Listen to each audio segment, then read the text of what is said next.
عرفات وہ میدان جہاں ایک دن پوری انسانیت کو دوبارہ جمع ہونا ہے۔ عرفات کا مطلب ہے پہچان کی زمین۔ کہتے ہیں کہ دنیا میں بھیجے جانے کے بعد حضرت آدم علیہ السلام اور حوا علیہ السلام نے اسی جگہ پر ایک دوسرے کو پہچانا تھا، اور شاید اسی لیے عرفات صرف ایک جگہ نہیں ہے، یہ وہ مقام ہے جہاں انسان اپنی کمزوری، اپنی خطا اور اپنے رب کی عظمت کو پہچانتا ہے۔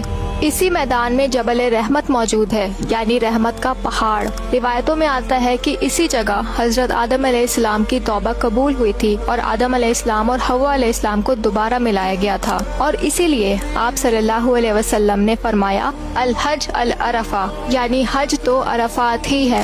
اور آج بھی لاکھوں لوگ اسی میدان میں کھڑے ہو کر اللہ سے معافی مانگتے ہیں، سفید احرام میں، بنا کسی سٹیٹس کے، بنا کسی تکبر کے، جیسے قیامت کے دن ہر انسان اپنے رب کے سامنے کھڑا ہوگا۔